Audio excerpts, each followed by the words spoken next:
Bonjour à tous, bienvenue dans ce nouveau webinaire du programme EVE. Je suis très heureux de vous retrouver pour ce webinaire qui est dédié au management de l'éco-conduite dans les entreprises de transport routier. Je suis Arnaud Adelski, je suis chargé de mission pour le programme EVE, en particulier pour les dispositifs objectifs CO2 et EVCOM dans la région Hauts-de-France. C'est aujourd'hui un webinaire un peu spécial puisque l'intervenant est un invité, Xavier Bribois, qui est chercheur en psychologie sociale et en psychologie cognitive, spécialisé dans les changements de comportement, notamment en matière de mobilité. Xavier, bonjour. Bonjour à tous. Effectivement, je travaille particulièrement sur le comportement. Je fais surtout de la psychologie sociale, mais je mobilise des concepts des deux disciplines. Merci. Alors, un petit point technique avant d'avancer dans la présentation. Si vous avez des difficultés techniques pendant le webinaire, il y a un bouton Aide en haut à droite qui va vous permettre de résoudre vos problèmes. Le support de conférence sera disponible en téléchargement dès maintenant pendant toute la durée du webinaire avec le petit nuage qui est à droite du support de présentation qui s'affiche maintenant à l'écran. Et enfin, le replay de ce webinaire sera envoyé par mail et disponible sur la chaîne YouTube du programme EVE ou d'Objectif CO2. Alors, un point sur le chat et les questions. Vous avez une rubrique qui vous permet de discuter entre vous, le chat. Vous avez juste à droite une rubrique questions. Si vous avez des questions, formulez-les dans les questions. Elles seront répondues, on apportera des réponses à la majorité de vos questions à la fin du webinaire. Enfin, on fera un petit sondage, toujours pour améliorer la qualité de nos webinaires, en fin de session. Donc, restez s'il vous plaît quelques minutes, une minute en plus à la fin pour répondre à 2-3 petites questions rapides. Voilà, c'est tout pour la partie technique. Je laisse la parole à Xavier. À vous, Xavier.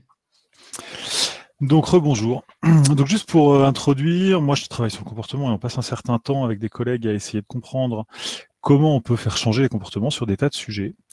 Et beaucoup sur des sujets de transition écologique, ce genre de choses. Moi, je travaille particulièrement sur la mobilité. Et on a, à un moment donné, réfléchi à organiser tous les concepts qui sont à notre disposition et que fournissent les deux grandes disciplines que sont la psychologie sociale et la psychologie cognitive pour en faire une logique d'action sur les pratiques. La psychologie sociale, c'est la partie qui s'occupe de comprendre comment les individus entre eux sont capables d'échanger des idées, de se faire confiance, de coordonner leur action et ces choses-là. Là où la cognitive s'occupe plus de comment votre système nerveux, enfin nos systèmes nerveux traitent les informations, font des opérations dessus, sont capables de prendre des décisions, de comprendre les choses, avec tous ces aspects-là. Il y a aussi la programmation des mouvements, et enfin voilà. Donc, dans ces deux grands champs, en fait, il y a des tas d'éléments théoriques qui visent à expliquer pourquoi les gens font ce qu'ils font. Et je vous ai mis une petite souris dans un labyrinthe sur la diapo, parce qu'en fait, c'est des disciplines qui sont très expérimentales. Donc, on passe beaucoup de temps en fait à mettre des individus dans des situations et à voir qu'est-ce qui se passe dans ces cas-là, parce que c'est comme ça qu'on progresse.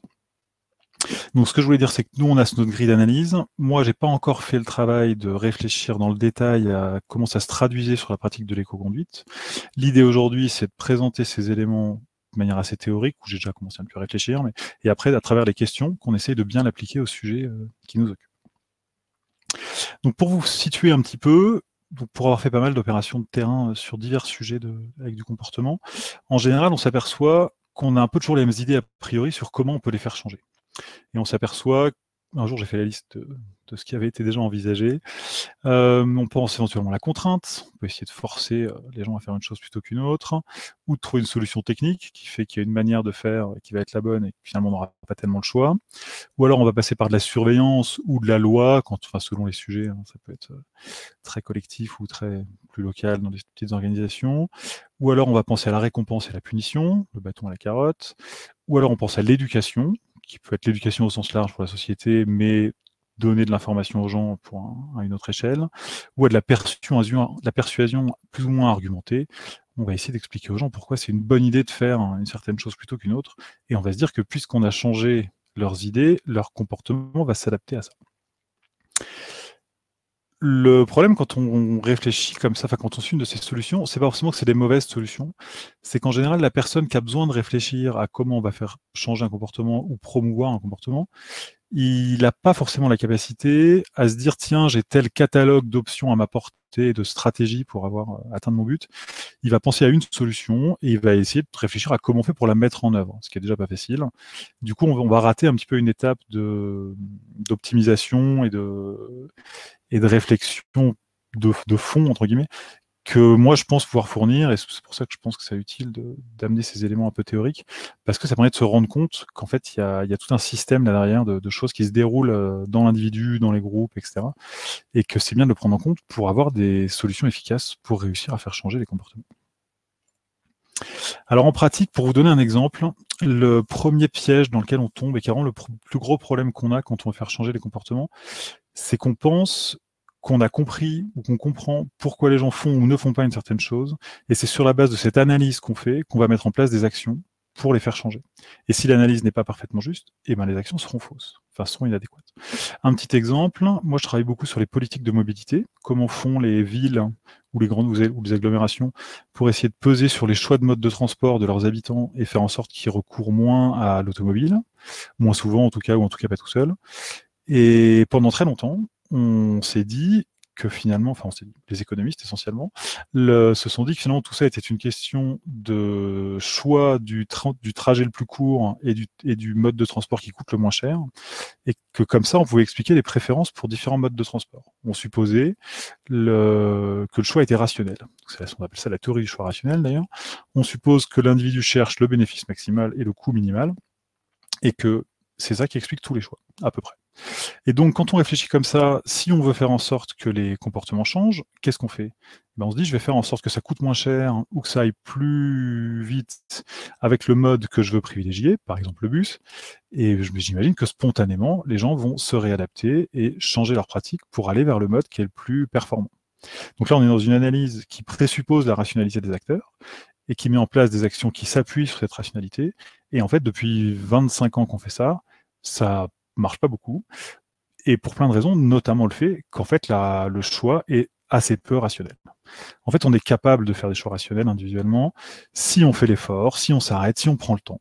Et en fait, au quotidien, on passe beaucoup de temps à fonctionner de manière automatique et à pas s'arrêter comme ça pour prendre toutes ces décisions. Donc en fait, le choix rationnel, même s'il est possible, il n'a pas tout le temps lieu, et c'est pas en se basant là-dessus qu'on va réussir à faire changer des comportements spontanément et facilement. Peut-être que dans la durée, on a une chance, mais vraiment dans la longue durée. Je vous passe un peu les détails, parce qu'on n'a pas beaucoup de temps. Mais pour vous donner une autre façon de faire, nous, ce qu'on fait quand on veut essayer de faire changer un comportement, on part pas du principe qu'on a l'idée a priori de ce qui explique les comportements des gens, on commence par aller voir. On essaye de faire l'analyse des comportements réels. On va étudier ce qui se passe, comment les gens prennent les décisions au moment où ils les prennent, selon le sujet, de comprendre les choses du point de vue des individus qui prennent ces décisions, parce qu'eux-mêmes sont capables d'expliquer aussi un petit peu ce qu'ils font, et ils ont un autre niveau de connaissance d'eux-mêmes qu'on n'a jamais de l'extérieur, donc on est beaucoup plus fin. Et puis on prend en compte la mécanique comportementale, dont je vais vous parler après. Et puis une fois qu'on a cette compréhension et qu'on a notre analyse, on prévoit des actions et on les teste. Parce qu'à un moment donné, il n'y a qu'en essayant en essayant des solutions qu'on arrive à se rendre compte de leur qualité, de leur bon fonctionnement ou non. Et c'est souvent par étapes et par itération qu'on finit par trouver en fait le bon procédé. Bon, pour vous donner un exemple, parce que je vous dis que le choix rationnel, c'est un peu faux, que ça ne suffit pas à décrire les pratiques. Cela dit, ça a un grand mérite, cette théorie, c'est qu'avec une idée, vous êtes censé expliquer tous les comportements de tout le monde dans toutes les situations. Alors c'est faux, c'est pas très vrai, mais c'est quand même pratique d'avoir une seule idée. Nous, on n'a pas ça. Avec nos approches, on n'a pas une idée qui explique tout. D'ailleurs, je vais passer 30 minutes à vous expliquer l'ensemble des idées qui nous permettent de décrire les comportements. Mais on a quand même quelques grands concepts qui sont assez éclairants. Je vais vous en présenter un à travers une expérience qui a été menée, donc une expérience de psychologie, qui a été menée à Rennes autour d'un feu piéton. Donc les chercheurs ont choisi un feu piéton idéalement situé pour les besoins de l'expérience, au sens où c'est un feu piéton où il y a souvent des piétons, mais il n'y a pas souvent des voitures. Et ce qu'on mesure, c'est à quel point les gens traversent au feu rouge, quand il n'y a pas de voiture. Donc à quel point les gens ne respectent pas la règle. Le chercheur observe à travers beaucoup de moments différents, sur plusieurs semaines, toujours aux heures qui l'intéressent, qui fait ça à des heures où il y a tout le temps un peu de monde et pas toujours des voitures. Et il observe que seuls 16% des gens ne respectent pas l'interdiction, traversent au feu rouge. Alors, vous pouvez me dire que vous supposez que c'est un peu peu, ou ça dépend. Là, la situation est telle que c'est ainsi. À un autre feu rouge, à un autre moment, ce serait peut-être pas tout à fait pareil. Là, en tout cas, c'est ce qu'on observe. Ce que se dit le chercheur, c'est qu'il va réussir à faire augmenter ce taux. Et pour faire ça, il se dit, bah, je vais montrer l'exemple. Donc, à plein de reprises, des dizaines et des dizaines de fois, il va se mettre devant tout le monde, et dès qu'il n'y a pas de voiture qui arrive, il va traverser au feu rouge, en regardant les autres pour bien souligner que, à son avis, ça se fait et qu'ils peuvent y aller. Tout simplement. Alors, dans un premier cas, il fait ça, et il est habillé de manière assez neutre. C'est la photo qu'on a mis à gauche, là où il est en t-shirt et jean.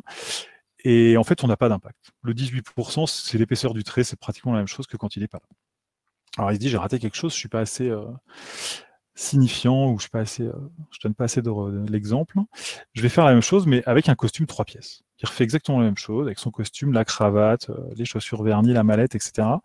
Et là, il y a 54% des gens qui étaient là, qui se mettent à traverser aussi. Alors il se dit, on va jamais me croire, faut que je confirme cet effet. Donc il fait l'inverse, il se déguise en clochard, et il refait exactement la même chose des dizaines et des dizaines de fois. Et là, on n'a plus que 9% des gens qui ne traversent pas, enfin qui traversent au feu rouge. Donc 2 fois moins qu'on en avait en situation normale. Vous me voyez venir, mais ici la rationalité, ce serait quoi? De ne pas se faire écraser, de ne pas perdre son temps, de respecter les règles.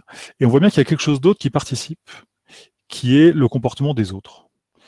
Et en plus, ce paramètre-là, personne ne vous dit jamais, parce qu'on va interroger les gens après pour leur dire alors, qu'est-ce qui s'est passé, vous êtes traversé au rouge, etc. Personne ne vous dit jamais, oui, il y a quelqu'un en costume 3 pièces qui l'a fait avant moi, donc je me suis dit que je pouvais le faire. Ça ne vient jamais à l'esprit de personne. Parce que c'est pas comme ça qu'on s'explique nos comportements. Pourtant, on se sert de ce genre d'éléments pour savoir ce qu'on peut se permettre de faire ou pas. Alors, je vous dis pas que pour l'éco-conduite, tout est une histoire de statut et de conduire en costume 3 pièces, mais en tout cas, ce sont des paramètres qu'il faut prendre en compte, ces dimensions sociales. En fait, c'est plus large que ça. Et avec ces collègues dont je vous parlais tout à l'heure, à un moment donné, on a fait le point et on a essayé de systématiser tous les apports théoriques qu'on trouve en psychologie des comportements, pour se dire que finalement, si on veut parler d'un comportement réel tel qu'il a lieu dans la pratique de quelqu'un, il faut passer par 3 grandes étapes pour avoir une chance de le faire changer. La première étape, c'est qu'il faut inhiber l'habitude qui est déjà là. La deuxième, c'est qu'il faut avoir des raisons de changer. Et la troisième, c'est qu'il faut passer à l'action. Je vais vous détailler un petit peu tout ça, parce que c'est ça qui nous permet de réfléchir à pourquoi ça fonctionne, pourquoi les comportements changent ou pourquoi ils ne changent pas, et à trouver des pistes d'action pour réussir à inciter au changement, ou à résister contre le changement selon les cas. Donc la première chose qui est l'habitude, c'est qu'en fait, comme vous le connaissez très bien dans votre fonctionnement à vous, quand on veut faire quelque chose qu'on ne connaît pas, il faut se concentrer dessus, il faut être attentif. Et heureusement, notre système nerveux est capable de fabriquer des routines qui vont faire les choses à notre place au bout d'un moment. La première fois que vous avez essayé de conduire un véhicule, une voiture par exemple, c'était pas du tout évident de savoir à quel point il faut tourner le volant pour déplacer le mobile qui est assez gros dans l'espace. Au bout d'un certain temps, les pédales c'est pareil, enfin chaque tâche nécessite la totalité de votre attention. Avec la répétition, vous êtes capable de faire tout ça sans même vous demander comment ça va se passer. Vous vous dites tiens, je veux aller là-bas, et en fait votre organisme et vos bras savent exactement comment se placer, vous savez à quel point il faut appuyer sur les pédales sans y réfléchir. Vous pouvez même parler à votre voisin, ce qui est déconseillé, soit dit en passant, parce qu'en fait c'est l'automatisme qui gère ça à votre place. Donc là, on parle même de procédure comportementale d'ailleurs. En fait, il en va exactement de la même façon pour des comportements de plus haut niveau intellectuel où il faut réfléchir. Une fois qu'on a pris les habitudes, c'est l'habitude qui prend le pli. Moi, il m'arrive régulièrement. Moi, tous les jours, je prends le métro pour aller au même endroit tous les matins et je prends toujours la ligne dans le même sens. Et une fois de temps en temps, je dois aller dans l'autre sens. Et ben, pratiquement à chaque coup, je me trompe, je pars dans la bonne direction et je mets 5 minutes à me rappeler qu'aujourd'hui, il fallait partir dans l'autre sens. Parce que quand je suis parti de chez moi, je savais très bien où j'allais. Après, j'ai commencé à penser à d'autres choses et à me laisser guider par mon rail d'habitude. Et ben, le problème de ça, c'est qu'il faut exercer un effort contre la force de l'habitude pour faire autre chose. Donc ça, on le connaît tous, on le vit tous. Mais c'est une des grandes dimensions sur lesquelles il faut agir. Parce que sans lutter contre l'habitude, on ne peut pas émettre le moins de changements. Alors, il y a 2 grands axes pour essayer de changer ça. On peut soit passer par le haut, c'est-à-dire par le haut du système nerveux, enfin par le haut des processus cognitifs, soit dit en passant, qui consiste à, en gros, être attentif, donc à redevenir conscient. Parce que quand on a ces habitudes, on se rend même plus compte qu'on fait des choix. C'est tellement inscrit que ça se déroule tout seul, on n'est pas conscient. Donc on peut essayer de retrouver la conscience, se dire mais c'est vrai que j'ai le choix, et reposer les pour et les contre. Ça veut aussi dire qu'il y a des moments clés, parce que cette histoire d'habitude, elle se déroule toute seule tant que tout est pareil. Mais si la situation change, si vous faites le même trajet que d'habitude, mais avec quelqu'un, ou avec un but différent, ou en portant quelque chose, enfin que sais-je, qu'il y a une différence, là vous allez peut-être être attentif. Donc c'est intéressant de trouver les bons moments pour essayer de faire changer les choses. Et typiquement pour le conducteur habituel, si soudain il doit changer sa manière de conduire, bah, ce sera beaucoup plus facile quand il change de véhicule, quand il le fait avec quelqu'un d'autre, ou quand, voilà, ou quand quelque chose fait que c'est pas comme d'habitude, quoi. Donc là, ce sera beaucoup plus facile de mettre quelque chose en place. Puis il y a l'idée d'entrer et sortir des comportements. À un moment donné, il faut commencer à le faire, et ça prend quelques étapes. Et donc il faut penser à ça, c'est un processus, quoi. Mais je vous le redis à la fin. Ou alors il y a la solution qui consiste à passer par le bas des processus cognitifs, par l'automatisme, et donc en gros à mettre en place un maximum de guidage ou d'une bonne ergonomie pour que spontanément on aille dans la bonne direction. Donc ça, je pense que dans le sujet qui nous occupe, c'est quelque chose qui est assez présent par la problématique des outils, de comment on prend conscience de notre façon de conduire, à quel moment on a des signaux qui nous indiquent que là on a fait plutôt ceci que cela, et qui vont du coup faire que dans le processus de la conduite elle-même, on a des moments où on se dit « Ah, là j'ai la possibilité de faire autre chose » et d'accorder un peu d'attention. Bon alors, ça c'est la première étape, c'est inhiber l'habitude. Pour autant, même si vous trouvez une excellente solution pour que votre individu s'arrête, se pose des questions et essaie de faire autre chose, il peut tout à fait conclure qu'il avait bien raison de faire ce qu'il faisait jusque-là. Donc c'est pas suffisant. Il faut en plus de ça avoir des raisons de changer de comportement. Donc c'est la deuxième condition, il faut que je me trompe, hop, qui consiste à avoir des raisons de faire autre chose. Alors ça, classiquement, quand on essaye de fournir aux individus des raisons de faire autre chose, on leur fournit des arguments qui pèsent sur ce que nous, psychologues, on appelle l'attitude, qui est en haut à gauche dans le modèle, c'est-à-dire les idées que je me fais des bénéfices ou des inconvénients à attendre du comportement. Et donc ça marche, c'est une partie de ce qui détermine le comportement, comme le montre le modèle, ça prédit les intentions qui prédisent les comportements. Mais en fait, il y a deux autres grandes dimensions qui sont essentielles et que souvent on néglige. C'est ce qu'on appelle les normes et le contrôle perçu. Alors je vous explique rapidement, les normes, c'est l'idée que je me fais de ce que les autres pensent qu'il est normal de faire. Par exemple, pendant très longtemps, l'hygiène n'était pas une pratique répandue dans les pratiques, et c'était pas mal vu socialement. Un jour, ça a commencé à être mal vu, on a commencé à vous regarder de travers si vous vous sentiez mauvais. Ce jour-là, pour beaucoup d'individus, même si eux-mêmes n'étaient pas convaincus de la nécessité de l'hygiène, le fait que les autres attendent de nous qu'on pratique un certain niveau d'hygiène est devenu une raison de le faire, en soi. Donc la norme peut suffire tout à fait à prescrire les comportements. Et inversement, la norme peut être quelque chose contre lequel il faut lutter. Si c'est mal vu dans votre collectif de travail de conduire d'une certaine façon, vous allez avoir plus de mal à le faire que si c'est bien vu. C'est ça la norme. Donc il faut prendre en compte ce paramètre. Et quand on communique sur une manière de faire les choses, ça veut dire qu'il faut aussi informer les gens du fait que c'est bien vu par les autres, ou que c'est attendu par l'autorité, ou que globalement tout le monde le fait. Ce qui est une autre manière de faire parler la norme. Et la troisième grande dimension, c'est le contrôle comportemental perçu. Donc c'est la capacité, enfin pour commencer par le début, la première brique c'est le contrôle réel, c'est est-ce que je suis capable de le faire. Supposons que je veuille inciter quelqu'un à faire du vélo, à pratiquer le vélo pour aller au travail tous les jours. Si cet individu ne sait pas faire de vélo, il risque pas de s'y mettre. Ça c'est le contrôle réel, c'est la capacité à faire du vélo. Mais en plus de ça, si mon individu il sait manipuler le véhicule vélo, mais qu'il a peur d'aller sur les boulevards aux heures de pointe, pour une situation urbaine, son problème, c'est pas tellement sa capacité réelle à émettre le comportement, c'est la perception qu'il a du fait qu'il va en être capable. Et en fait, c'est ça le déterminant majeur. Si votre individu il se sent pas capable d'eux, même si en fait il y arriverait, il le fera pas. Parce qu'il faut encore être capable de penser qu'on va y arriver pour commencer à mettre en place ce genre de choses. Je vois apparaître Arnaud, est-ce que je suis en retard? Bien, oui, il ne faut pas tarder. Okay. Donc, ce que je veux dire, c'est qu'il faut agir sur ces trois comportements, et sur ces trois dimensions. Et dans le contrôle, il y a toute la question de la formation, de la capacité à le faire, de se rendre compte que je sais le faire, qui est assez essentiel pour réussir à mettre en place un nouveau comportement. Pour autant, si vous avez réussi à supprimer l'habitude et que vous avez de très bonnes raisons de changer, il y a encore une difficulté, c'est que le passage à l'acte n'est pas automatique. Et pour faciliter ça, alors il y a tout un ensemble de recherches là-dessus. Moi, ce que je voudrais quand même au moins vous faire comprendre, c'est qu'on a tendance à croire que le comportement découle des idées qu'on s'en fait.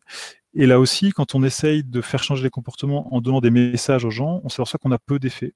Par contre, on s'aperçoit que si on essaie de les faire changer de comportement en leur faisant faire quelque chose, là, on a beaucoup plus d'effets. C'est ce qu'a démontré la slide en disant que les comportements entraînent les comportements. En pratique, si vous arrivez à faire en sorte qu'un individu commence à mettre en place l'éco-conduite, à le faire, ça aura beaucoup plus d'impact sur la suite de ses pratiques, plutôt que de lui en parler pendant une demi-heure. Alors tout ça s'articule de plusieurs manières. Ce qui est intéressant à comprendre, c'est qu'il y a le fait d'agir nous engage dans nos pratiques. Si je fais quelque chose, derrière, je me dis que si je l'ai fait, c'est pas par hasard, c'est parce que ça fait sens pour moi. Alors que s'il y a une pression externe, si je le fais parce qu'on m'y force ou parce qu'on me menace de punition si je ne le fais pas, dès que la punition disparaît ou dès que l'incitation disparaît, j'aurai beaucoup moins le sentiment de devoir continuer, parce que je l'ai fait à cause de la pression et pas parce que moi-même j'y croyais. Et ça, une des grandes dimensions de ce sentiment d'engagement, c'est la liberté de choix. Si je me sens libre de mon choix, ça m'engage, et si je me sens pas libre, ça ne m'engage pas. Donc, tout ce que je veux vous dire là-dedans, c'est qu'il faut faire attention avec le sujet des primes et des menaces, parce que dans le cadre du travail, c'est les choses qu'on utilise, même si menace n'est pas tout à fait le mot qu'on utilise, mais enfin, le fait qu'il y a des conséquences négatives éventuellement, on utilise beaucoup ça, et souvent ça n'a pas tout à fait les résultats qu'on veut, parce que c'est pas si facile que ça à manier. J'ai un tout petit exemple. En Suède, à un moment donné, pour la question du don du sang, on n'a jamais assez de donneurs de sang, comme vous le savez sans doute, ils se sont dit, on n'a qu'à donner une prime de 5 € aux gens qui viennent donner leur sang. Et en fait, bizarrement, cette année-là, à partir du jour où ils ont commencé à donner les 5 €, ils ont perdu la moitié des femmes donneuses de sang qu'ils avaient d'habitude. Parce que si on leur donne 5 €, eh ben, c'est plus la même chose, et elles veulent pas venir dans ces conditions. Parce que d'autres viendront sans doute à leur place, parce qu'elles viennent pas pour l'argent, en fait. Et donc, ça change tout au sens de l'action. Et c'est très important, le sens de l'action, parce que c'est ça qui explique comment on fait les choses. Alors on en reparlera sans doute après, mais c'est pas pour autant qu'il ne faut pas le faire, il faut juste bien l'utiliser. Pour synthétiser un petit peu tout ça, je saute ça parce qu'on est en retard. Il faut comprendre que le changement, c'est pas quelque chose qui se déroule. À un moment donné, vous avez une occasion et ça y est, c'est parti, on change. En fait, il y a forcément des étapes à passer. Ça, c'est un autre modèle qui explique qui prend le cas du vélo, qui explique que votre individu, au tout départ, il est en pré-contemplation. C'est la situation tout en bas de l'échelle avec le A. Pour pouvoir faire quelque chose, il faut déjà qu'il soit capable de l'envisager. Il faut déjà qu'il passe à l'étape B où il se dit c'est vrai que c'est possible. Et c'est seulement une fois qu'il se dit c'est possible qu'il peut envisager de se demander comment on fait pour le faire, et se projeter dans le fait d'avoir envie. Et c'est seulement une fois qu'il a cette étape C qu'il est capable de se projeter, qu'il est capable de faire un premier essai. Et c'est ce premier essai qui est la condition pour réussir à le faire régulièrement et atteindre la répétition. Et quand on suit ce processus, on s'aperçoit que parfois on revient en arrière. C'est pas à pas. Et donc, ce que je veux que vous reteniez de ça, c'est que le changement, c'est un processus, que ça se construit dans la durée et qu'il faut maintenir une influence sur l'intention d'aller ici ou là dans la durée et pas croire qu'une opération une fois va suffire. Donc, si on doit traduire tout ça en conseil, de mon point de vue, il y a 4 grands points. Plutôt que de réfléchir à l'utilité du comportement, est-ce que c'est bénéficiaire ou pas, est-ce que c'est une bonne idée ou pas, ce qu'on veut, c'est que l'individu en ressente de l'attrait. Il faut que ce soit attractif, il faut qu'on ait l'impression que c'est une bonne idée, que ce soit quelque chose qu'on ressente. Et c'est ça l'enjeu, en fait, fondamental. Pour réussir à le concevoir correctement, il faut réfléchir au contexte de la décision dans lequel sont les individus. Et souvent, on ne sait pas ce qu'ils font vraiment tant qu'on le suppose, il faut aller les voir. En pratique, moi j'essaye d'inventer des stratégies d'influence en partant du parcours individuel, c'est-à-dire que je me dis que mon conducteur, 2 semaines avant de se poser la question de l'éco-conduite, peut-être qu'il a entendu quelque chose, peut-être qu'il a prévu de faire une certaine chose, 2 heures avant, il va peut-être monter dans son véhicule pour préparer, enfin il y a des étapes, et c'est dans ces étapes-là qu'on trouve quels sont les bons endroits pour agir, et comment agir aussi. Et puis globalement, si on fournit des messages, il faut que ces messages expliquent pourquoi il faut le faire et comment on fait. Et il faut que les deux aillent ensemble tout le temps, parce que c'est les deux conditions pour réussir à atteindre un but. Voilà, désolé, j'ai un peu dépassé. On pourra peut-être revenir sur les points dans les questions. On est bien, c'est très bien en termes de timing. Merci beaucoup, Xavier. Alors, avant de prendre des questions venant des nombreux participants à ce webinaire, merci beaucoup, vous êtes une centaine à nous avoir rejoints. Moi, j'ai quelques questions à vous poser. La première, vous l'avez évoqué, c'est la question des primes, c'est-à-dire des incitations financières. Alors, on l'a beaucoup évoqué la semaine passée, les primes et les challenges en matière d'éco-conduite sont des outils que beaucoup d'entreprises ont mis en place. À vous écouter, j'ai l'impression que c'est des outils qui sont délicats, pas forcément toujours efficaces. Qu'est-ce que vous avez à nous dire à ce propos-là? En fait, le problème de la prime, c'est que c'est pas très pérenne et ça déresponsabilise l'individu. Parce qu'il fait les choses pour la prime et pas pour le sens de l'action. Après, donc, ce qu'on veut éviter, c'est que le comportement ne soit adopté pour la prime. Après, par contre, si vous pouvez mettre en place un système de valorisation des pratiques qui fait qu'il y a des comportements qui sont plus intéressants que d'autres, mais que la prime sert à organiser l'ensemble des pratiques plutôt juste qu'à donner l'idée qu'il faut faire ce qu'on vous demande, là, ça marche quand même. Typiquement, dans le cas de la conduite, si vous devez donner une prime pour que les gens fassent ce que vous leur demandiez, c'est une mauvaise idée. Mais si vous partagez la responsabilité économique de la bonne conduite et que finalement l'individu qui conduit de la manière optimale et qui en fait des économies et a eu un bénéfice relié à ça, là, c'est une très bonne idée. Mais en fait, c'est la façon dont on le présente qui change tout. Est-ce qu'on est en train de partager une responsabilité économique ou est-ce qu'on est en train d'essayer de pousser les gens à faire ce qu'ils ne veulent pas faire en leur donnant de l'argent en échange? Il y a un cas qui est bon et pas l'autre. Enfin, qui est meilleur que l'autre en tout cas. Ok, donc vraiment la communication autour de la démarche d'éco-conduite, la structuration du projet est vraiment quelque chose d'important. Voilà, je dirais que c'est même pas que la communication, hein, c'est l'idée qu'on en a. Après, il y a aussi la manière dont on communique dessus. Ouais, tout à fait. Donc c'est vraiment une construction qui doit être très faite dans ce but-là. Tout à fait. Des acteurs. Alors, là, on vient de parler des primes, c'est des incitations, il y a également des contraintes. Dans le cadre d'une relation de travail, un salarié, il peut avoir des incitations également parce qu'il a des objectifs à atteindre. Ça, c'est quelque chose qu'on voit de plus en plus, c'est-à-dire que la qualité de la conduite qui se mesure par un certain nombre d'indicateurs, elle peut même être intégrée aujourd'hui dans des objectifs annuels, dans une fiche de poste, dans un contrat de travail. Est-ce que du coup, le concept de libre arbitre par rapport au comportement de conduite s'applique dans le cadre du poste de conduite du conducteur? Alors, connaissant mal le détail de la réalité pratique, j'imagine des choses qui sont peut-être un petit peu simplistes, mais en tout cas, moi, il me paraît certain, quand je vous dis que responsabiliser l'individu est une bonne solution, si vous lui dites il est de l'ordre de tes compétences de conducteur de bien faire ça, et donc tu seras quelqu'un qui sait bien faire et qui est un expert de la conduite, bah, c'est plutôt valorisant. Si vous lui dites si tu ne fais pas ça, je te vire, forcément, c'est pas du tout perçu de la même façon. La manière de se projeter et de se valoriser n'est pas la même, mais il faut pas que ce soit juste de la communication, quoi. Il faut qu'effectivement, on considère que cet acteur, ce qu'on mobilise chez lui, c'est ses compétences. Et c'est pour ça qu'on a choisi ce conducteur-là plutôt qu'un autre, parce qu'effectivement, il a les meilleures compétences requises pour faire le travail. Du coup, effectivement, je pense que l'individu va le percevoir comme une manière de bien faire son travail lui-même dans son auto-évaluation, plutôt que juste pour pour obéir à ce qu'on attend de lui. D'accord. Alors, la qualité de la conduite, elle se mesure dans les entreprises de plein de manières différentes. Souvent, ce qu'on attend du conducteur, c'est qu'il ait une consommation pas trop élevée. Hein. C'est vraiment l'un des gros enjeux de l'éco-conduite, c'est faire diminuer la consommation de carburant, en plus d'un certain nombre d'autres éléments qui permettent d'optimiser le coût d'exploitation des véhicules.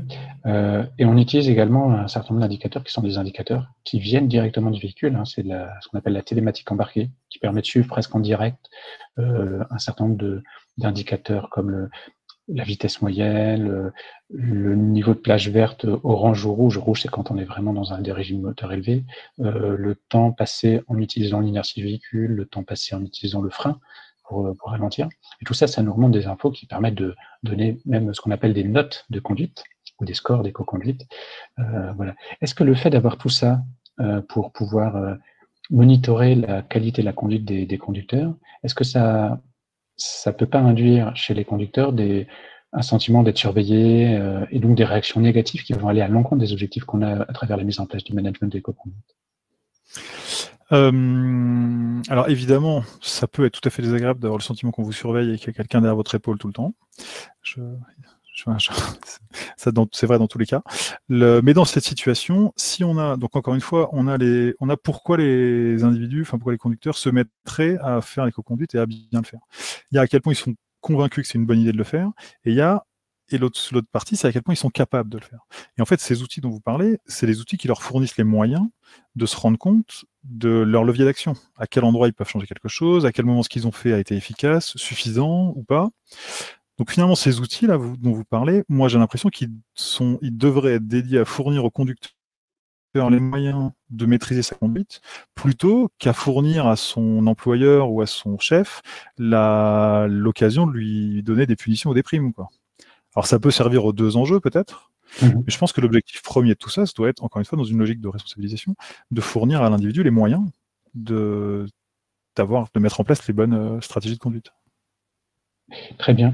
Alors, on a beaucoup de questions sur l'outil de questions là, qui rejoignent celles qu'on vient d'évoquer ou certaines questions que j'avais préparées. Du coup, on va couper à ça. Et je vous propose qu'on en prenne quelques-unes, Xavier. Alors, je prends une qui est vraiment importante. C'est qu'est-ce qu'on fait de l'esprit de compétition entre les conducteurs? Est-ce que l'esprit de compétition, c'est efficace? Alors, je connais pas les façons, enfin les habitudes culturelles de fonctionner de ce groupe-là, mais pour l'avoir vu dans beaucoup d'autres groupes où on est tenté de faire des challenges et des petites compétitions, il y a plusieurs risques. Déjà, il y a des individus qui ne veulent pas jouer à ça, parce qu'ils n'ont pas envie de se positionner comme ça vis-à-vis des collègues pour des raisons de solidarité ou pour des raisons individuelles d'ailleurs. Donc quand on parle de compétition, on peut avoir des gens qui par défaut se mettent de côté et veulent pas participer. Après, on a des individus qui vont peut-être vouloir jouer le jeu, mais chez qui on va plutôt stimuler quelque chose qui va être de l'ordre du stress, de l'angoisse de mal faire et qui risque plutôt de les...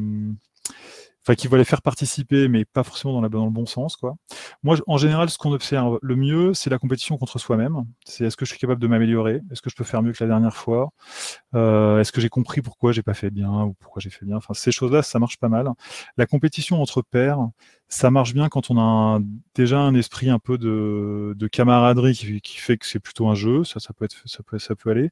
Ou alors un esprit de compétition assumé mais qu'en général, nous, on connaît assez peu. J'ai l'impression que aux États-Unis, on le voit beaucoup, ça.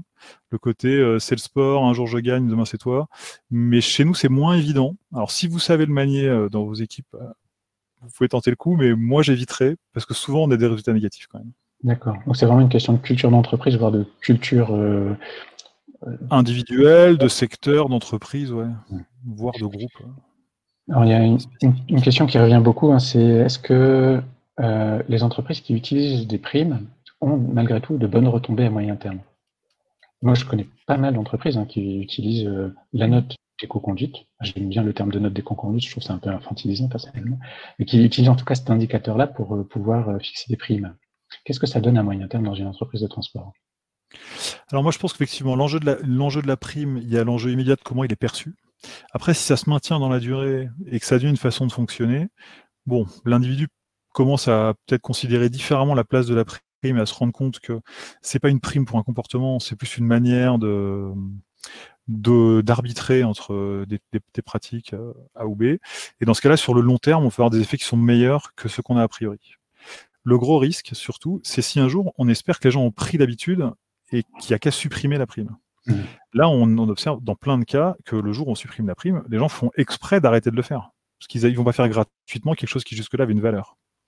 Ça, c'est un des enjeux problématiques de la prime. Si on peut la maintenir, c'est super.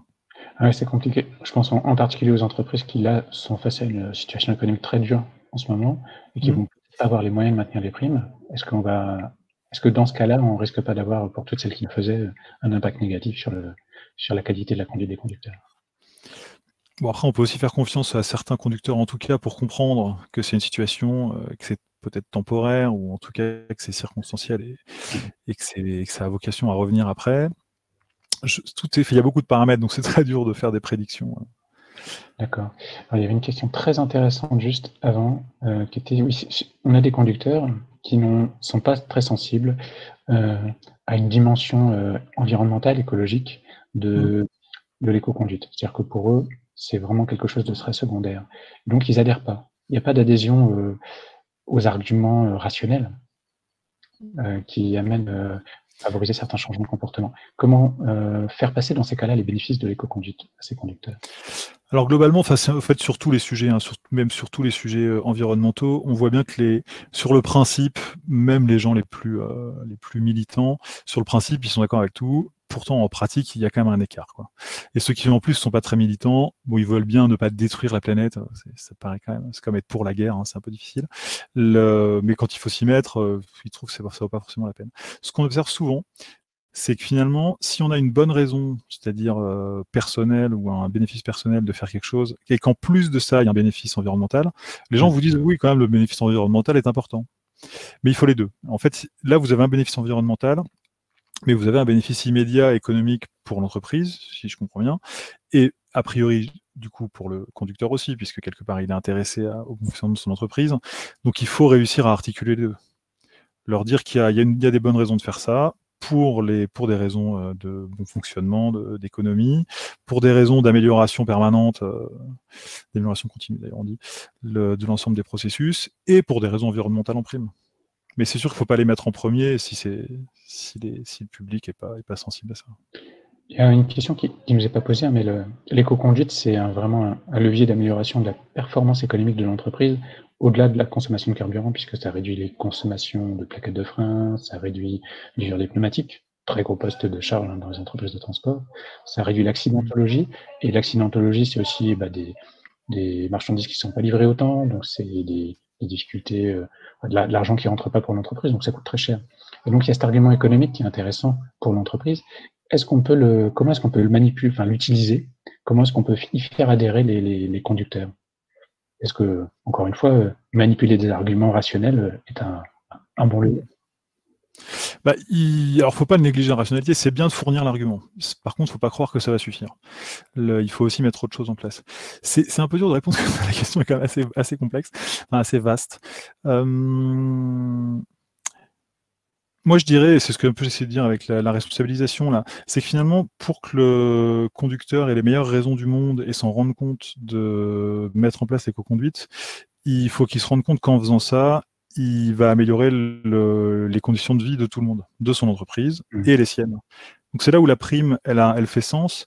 Si lui, quand il fait économiser, vous n'avez pas donné d'ordre de grandeur, mais il fait économiser quelques points de rentabilité à son entreprise en ayant la meilleure conduite possible, il faut que lui, ça se traduise sur son salaire à lui ou sa prise de risque, enfin, que quelque part, il soit remercié pour cet effort, quoi, évidemment.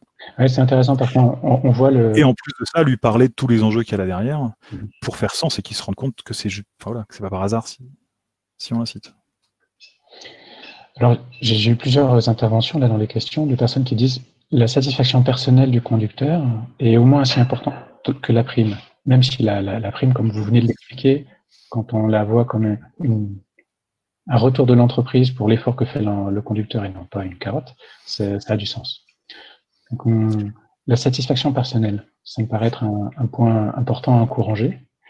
Moi, je pense que c'est très important. Je parlerai même de satisfaction professionnelle, d'ailleurs. C'est à quel point vos conducteurs ont le sentiment de bien faire leur travail. C'est quand même important au quotidien de se dire j'ai fait de mon mieux. En plus, ça a marché. Je suis quand même content d'avoir un résultat quand je fais un effort. Donc, c'est des choses sur lesquelles, effectivement, toute politique en général de ressources humaines y est attentive et essaye de le valoriser. Et ça marche. Alors, il y a plusieurs idées, des questions sur la manière d'articuler finalement dans le temps un ensemble d'actions cohérentes pour fédérer les conducteurs autour de l'éco-conduite et de l'amélioration de la performance de l'entreprise sur le plan environnemental et économique. On nous pose la question, est-ce que les challenges, ça peut être utile, affichage de suivi, avec ou sans prime? Alors fédérer, pour moi, j'entends le fait que on parle plus de l'individu tout seul face à sa conduite, mais du groupe des travailleurs, enfin des conducteurs entre eux et comment ils en parlent et comment ils se positionnent là-dessus. Je pense que c'est essentiel. Effectivement, si vous avez un groupe dans lequel il y en a un qui fait de l'éco-conduite et tous les autres se moquent de lui ou le considèrent comme l'écologiste de service ou le larbin de la direction, enfin je sais pas, effectivement ça va donner une image plutôt négative à la pratique et il faut trouver une manière de proposer au groupe de valoriser ça.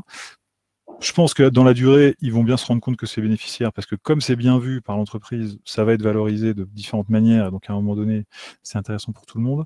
Mais c'est bien de leur proposer aussi une manière en groupe de se positionner là-dessus, en leur donnant l'occasion d'avoir des informations, d'en parler entre eux. S'il y en a un qui arrive bien, ça peut être intéressant que ce soit lui qui montre aux autres comment on s'y prend, plutôt qu'un expert extérieur qu'on ne connaît pas, qui n'est pas inutile non plus, hein, mais avoir l'avis du collègue qui sait le faire, c'est quand même beaucoup plus pertinent qu'avoir l'avis de quelqu'un qu'on ne connaît pas, qui va nous le donner. Avoir des dynamiques un peu d'animation là-dessus, qui peuvent être du challenge, mais qui peuvent être des occasions de mentoring. À un moment donné, vous vous retrouvez, je sais pas trop comment ça fonctionne, mais une fois par semaine, vous rentrez dans les locaux et vous allez croiser un certain collègue qui est un peu le superviseur, et lui, il vous dit, ben, tiens, regarde, j'ai regardé ton dernier trajet, et ici et là, on voit bien que tu as fait comme ceci, alors que tu aurais pu faire comme ça. C'est des occasions qui peuvent être répétées d'être attentif au sujet et de commencer à avoir des premiers pas. Et c'est ça qu'il faut trouver, c'est les premiers pas. Une fois qu'on les a, que c'est le premier pas qui coûte, hein, comme on dit, une fois qu'on a fait les premiers pas, c'est beaucoup plus facile de faire la suite. Et donc, il faut commencer par le début et trouver les premiers moments. Alors, dans les premières étapes possibles, il y a les changements de véhicule. On avait évoqué ça en amont quand on a préparé ce webinaire. Une entreprise qui demande est-ce que la prime, ça peut être, par exemple, d'avoir accès à un nouveau véhicule plus rapidement. Justement, enfin, ces changements d'environnement que constituent les changements de véhicule, par exemple, quel type d'occasion c'est pour l'entreprise? Moi, je pense, enfin, j'imagine, parce que je conduis pas, enfin, j'ai que des voitures et pas très souvent en plus, mais j'imagine que quand on change de véhicule, on réfléchit un petit peu, alors comment il marche celui-là, on vérifie que ça se passe bien, et du coup, on est dans un processus où c'est un petit peu plus facile de s'adapter. Donc, c'est bien d'utiliser ça, parce que c'est le bon moment. Par exemple, on va peut-être se former ou se faire expliquer comment fonctionne ce véhicule-là, ou quelles sont ses particularités. Bah, c'est peut-être l'occasion de dire. Et d'ailleurs, pour l'éco-conduite, bah, il est optimisé de tel et tel point de vue. Après, que ce soit une prime en soi, moi, pourquoi pas. Enfin, si c'est quelque chose qui est attirant pour les conducteurs, et j'imagine que ça peut l'être, oui, c'est une bonne manière de leur donner une raison de faire quelque chose. Mais on est dans une logique de récompense. Là, on n'est pas dans une logique de valoriser un comportement. Et je pense que c'est mieux de valoriser le comportement plutôt que de donner une récompense. Parce que ça donnera plus à l'individu l'idée que lui, il le fait parce que c'est son idée, parce qu'il sait pourquoi il le fait et que ça fait sens, que juste pour réussir à décrocher la timbale, quoi. Alors, il ne nous reste plus beaucoup de temps, peut-être qu'on va pouvoir prendre encore une ou deux petites questions. J'en avais une tout à l'heure qui était intéressante, c'est est-ce que les concepts que vous nous avez évoqués aujourd'hui autour des changements de comportement, on peut les appliquer pour toutes autres actions de manière générale qui permettent de réduire l'impact sur le changement climatique, par exemple. Donc, oui, nous, on applique, en fait, c'est la grille de lecture qu'on a pour essayer de comprendre les comportements et de réfléchir à comment on peut les faire changer.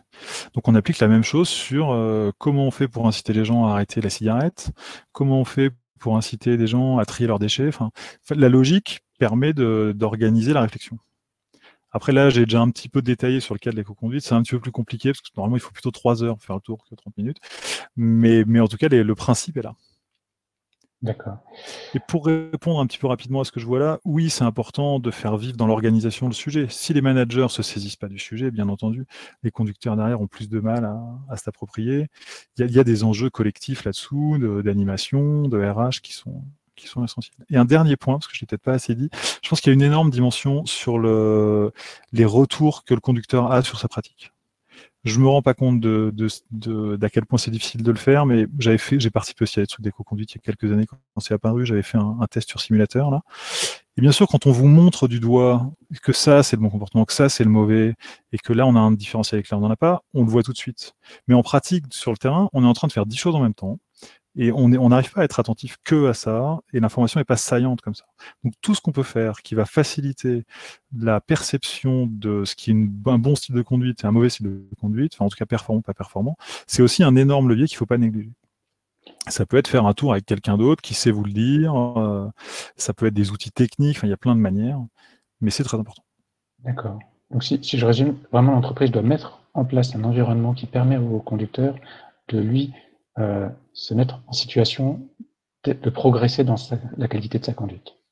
On est sur la formation, des indicateurs, être valorisé pour ses compétences, et puis si possible que ce soit quelque chose de collectif, de façon à ce que on ait alors je ne sais plus le terme que j'ai employé tout à l'heure, mais que ce soit quelque chose un effet de groupe, quelque chose de social. Oui, que ça devienne normal en fait. Ouais, c'est une notion de norme, voilà, c'est ça. Ouais, mais ça se construit dans la durée. Il faut déjà commencer par le faire et en parler quand ça se fait. Il faut que ceux qui l'ont fait aient l'occasion de le dire, en fait c'est facile quand on commence. Eh ben, merci beaucoup, Xavier. Je ne sais pas si on a répondu à l'ensemble des questions parce qu'elles étaient vraiment très nombreuses. Ça s'est beaucoup accéléré, notamment quand on était en train de répondre aux premières. C'était un grand plaisir pour nous de vous avoir aujourd'hui. J'espère qu'on vous retrouvera sur le sujet peut-être l'an prochain dans un prochain webinaire. À propos de prochains webinaires, Je vous invite tous à nous rejoindre de nouveau le mardi 12 mai de 14h30 à 15h toujours pour un webinaire sur le combiné rail-route, donc un état des lieux et puis des retours d'expérience sur sa mise en œuvre, avec mes collègues Marlène, qui est référente Fred 21, Marlène Fine, et Véronique Casque, chargée de mission pour la région Aquitaine. Et puis on aura toujours un mardi, le 16 juin, de 14h30 à 15h encore une fois, un webinaire sur les énergies de transition. On va en avoir 2 ou 3 qui vont succéder dans l'année sur ces sujets-là. Et là, on va faire un zoom sur le GNC, le GNL et le bioéthanol. Donc, ce sera avec nos spécialistes de l'énergie, Andrew Patry et Bertrand Dumas, qui sont chargés de mission. Merci encore à tous d'avoir participé à ce webinaire. On a un sondage qui vous attend si vous souhaitez nous aider à nous améliorer dans la qualité de l'animation. Et je vous dis à très bientôt pour un prochain webinaire. Passez une très bonne fin de journée à tous et bon confinement. Au revoir.